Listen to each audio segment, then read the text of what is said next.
আসসালামু আলাইকুম। আমরা আজকে তৈরি করব রসমালাই।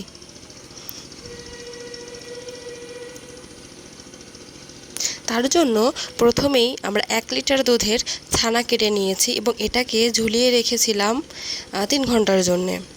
অবশ্যই কিন্তু খেয়াল রাখতে হবে এর ভিতরে কোনো পানি থাকা যাবে না, তাহলে কিন্তু মিষ্টি চুপসে যাবে। এবার এই ছানাগুলো ভালো করে মথে আমরা রসমালাইয়ের শেপ দিয়ে নিয়েছি।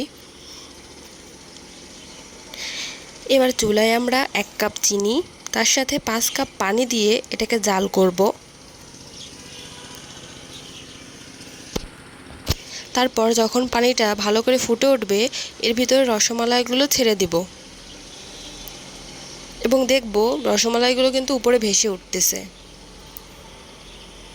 এবার একটা ঢাকনা দিয়ে এটাকে আমরা ঢেকে জাল করব।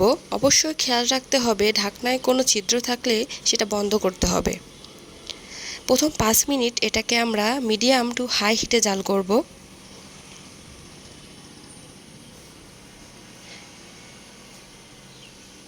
তার পরের 7 মিনিট আমরা এটাকে মিডিয়াম টু লো হিটে জাল করব। মোট এটা 12 মিনিট জাল করতে হবে।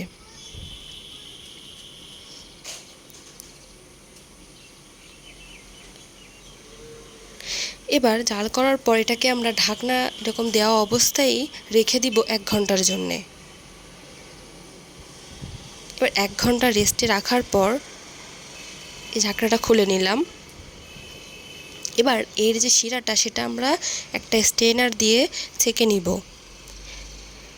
এবং এর ভিতরে যে রস আছে, মানে যে শিরা আছে, রসমালাইয়ের শিরাটা চাপ দিয়ে বের করব হালকা। তারপর আমরা চুলায় 1 লিটার দুধ বসিয়ে দিয়েছি। এটাকে আমরা অনবরত জাল করব এবং নাড়তে থাকব যেন এর সর না পড়ে যায়।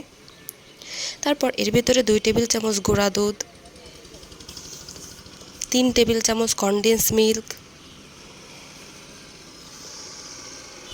1 টেবিল চামচ চিনি দিয়ে এটাকে আমরা জাল করব। চিনি যে যার স্বাদ অনুযায়ী দিতে পারে। এবার এটাকে জাল করে করে আমরা এর অর্ধেক পরিমাণে নিয়ে আসব। অর্ধেকের একটু কম করলেও হবে।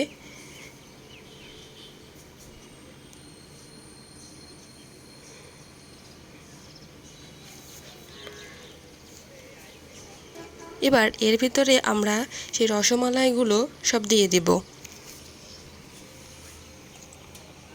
রসমালাইগুলো সব দিয়ে এটাকে আমরা 5 মিনিট মিডিয়াম হিটে জাল করব।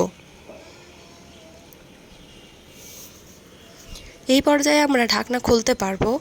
ঢাকনা খুলে একটু নেড়ে দিতে হবে যেন দুধ উপরের দিকে না চলে আসে। কিন্তু যখন আমরা শিরাতে জাল করব তখন কিন্তু আমরা কোনোভাবে ঢাকনা খুলতে পারবো না।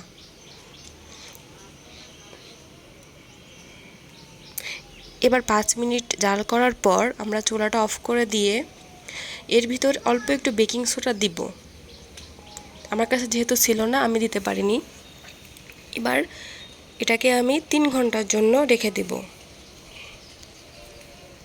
ঢাকনা দিয়ে এটাকে রেখে দিতে হবে।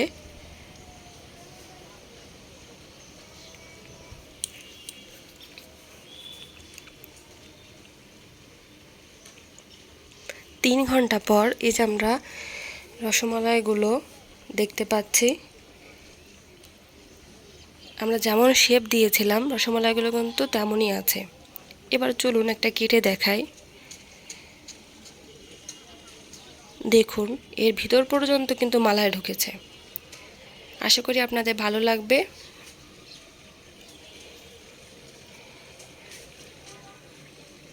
আল্লাহ হাফেজ।